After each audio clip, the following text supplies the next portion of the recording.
हर हर महादेव। कैसे हैं आप सभी? होप सभी बढ़िया स्वस्थ सुंदर होंगे। तो आज हम एस्ट्रोलॉजी के कुछ रैंडम फैक्ट्स पे बात करेंगे। तो एक फैक्ट पे बात करते हैं कि अगर शनि आपके अष्टम भाव में हो तो क्या क्या चीज़ें आपको देखने को मिलेंगी। तो अष्टम भाव में रहेगा तो कुछ निशानियाँ होंगी, जिसमें है कि आप गाड़ी और जूतों पर अधिक ध्यान नहीं देंगे, चाहे उन पे मट्टी ही पड़ी हो। मतलब ज़मीन से जुड़े हुए रहेंगे, है ना। ज़्यादा आप उन चीज़ों पे केयर नहीं करेंगे। शनि वैसे भी आप देखें तो सेवक का प्रतीक है। एक्सीडेंट ऐसे में ज़रूर होता है। अगर शनि आपके 8वें घर में है तो आपका एक्सीडेंट कभी ना कभी ज़रूर होगा, है ना। घर के पिछले हिस्से का फर्श ऊपर नीचे होगा। और एक निशानी और रहेगी, ज़िंदगी में गुलामी करनी पड़ती है आपको, है ना।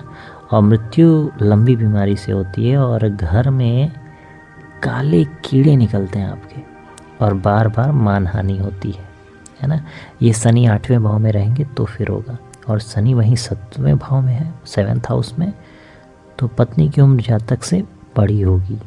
दूसरा, खानदान में कोई आँखों के कारोबार से जुड़ा होगा। बहुत चालाक और होशियार होगा। पहली नज़र में ही सामने वाले की चालाकी ताड़ लेता है। शादी ऐसे लोगों की बहुत देर से होती है। और सूर्य 4 में हो तो नपुंसक होगा, मतलब सूर्य 4थे भाव में है तो नपुंसक होगा और पराई स्त्री से संबंध बनाने वाला होगा, है ना। और आपको बार बार धन हानि भी होगी। वहीं अगर शनि 5वें भाव में होगा तो पढ़ाई में रुकावट 16 से 18 साल में आती है। पुत्र बहुत देर से पैदा होगा। घर में छत या दीवारों से सरिया बाहर निकला होगा। और घर की छत पर सरिया बाहर निकला होगा या जंगले से धूप अंदर आती होगी। और कहा जाता है आपके शरीर पर बहुत बाल होंगे, है ना। और कहा जाता है अगर आप पहला मकान बनाएंगे तो उसमें आपको बहुत घाटा होगा। वहीं शनि अगर 3रे भाव में हो तो परिवार में 3 चाचा, 3 मामा, 3 मौसी और 3 भाई या 3 बहन होंगी। मतलब इनमें से 3 कोई ना कोई तो रहेगा ही रहेगा।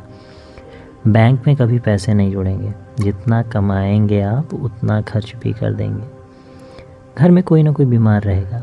बार बार लोन लेने वाले होंगे आप, है ना।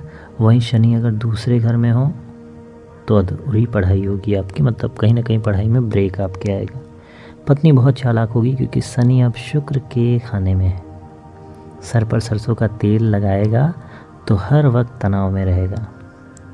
गले की खराबियां या खांसी रहेंगी। जातक छत से गिरता है और सर में चोट लगती है। मकान बनाता है तो माता ज़रूर कष्ट में आती हैं। और कहा जाता है मंदे शनि के कुछ लक्षण होते हैं। उन लक्षणों पे बात करेंगे। तो अगर शनि आपका मंदा है तो शराब पीना, जुआ खेलना, इश्कबाजी करना या ज़रूरत से ज़्यादा झूठ बोलना मंदे शनि के लक्षण हैं। बदन पर बनमानुस की तरफ बहुत ज़्यादा बाल होते हैं, है ना। और कहा जाता है यकायक घर गिर जाए, है ना। दूध देता पशु मर जाए, आग लगे, जूते खो जाएं, खांसी हो, कान में बीमारी हो या आँखों की रोशनी कम हो जाए, मांसाहारी खाने की इच्छा बहुत ज़्यादा होने लगे, इश्कबाजी करने को मन उतावला हो, जातक फ़कीर या दरवेश बन जाए, आलस, दरिद्रता, बीमारी पीछा न छोड़े, औरत तकलीफ़ में हो, जद्दी जायदाद का खात्मा हो, छोटा भाई दुश्मन बन जाए, कारोबार या नौकरी में अचानक बाधाएं खड़ी हो जाए, 28वें साल से पहले शादी हो जाए। ये सब मंदे, मतलब थोड़ा स्लो शनि का प्रतीक है। अब एक और रैंडम फैक्ट्स पे आते हैं। अगर बुध महाराज आपके लग्न भाव में बैठे हो तो घर में कोई गायक होगा या बाथरूम सिंगर होगा। घर में कोई वाद्य यंत्र ज़रूर होगा। दांत पीले होंगे ऐसे लोग का। जुबान का कच्चा होगा। ज़िंदगी में एक बार अपमान और व्यापार को ताला लगेगा। दांत बहुत जल्दी झड़ जाएंगे। चापलूस होगा, बेपैंदे का लोटा होगा और शरारती होगा।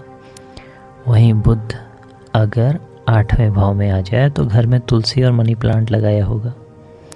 मंदिर में स्थान बदलते ही बेड़ा गर्क होगा। एक्स्ट्रा मैरिटल अफेयर होगा। सर्वाइकल या किडनी की प्रॉब्लम होगी। दांतों में सेंसिटिविटी की समस्या रहेगी। वहीं बुध महाराज अगर 11वें भाव में हो दैट इज़ एकादश भाव में हो तो जातक की बड़ी बुआ के यहाँ पहली बेटी होगी, घर में भभूति ज़रूर होगी, जातक को अपने ऊपर कुछ किए कराए का शक ज़रूर होगा, दूसरों को सब्ज बाग दिखाकर अपना उल्लू सीधा करने वाला होगा, झूठा मतलबी और फरेबी होते हैं ऐसे लोग। वहीं बुध अगर 12वें भाव में हो तो बुध अशुभ होगा तो दांतों की प्रॉब्लम होगी, किसी मित्र के साथ अचानक गलतफहमी होगी, छत पर टूटे गमले, टायर और घड़े पड़े होंगे, ज़्यादा बोलने की आदत होगी, मूर्खों की संगत में रहने वाला होगा और नहाने के बाद शरीर अच्छे से साफ नहीं करता होगा, धोने के बाद अपने कपड़ों से ही साफ करता होगा। ऐसा तब होगा जब बुध आपके 12वें भाव में होंगे। और इन सभी पॉइंट को अगर आप रेजोनेट करते होंगे तो कमेंट बॉक्स में अपने कमेंट ज़रूर लिखिएगा, हम आपके कमेंट ज़रूर पढ़ते हैं, उस पर प्रतिक्रिया भी देते हैं। हर हर महादेव।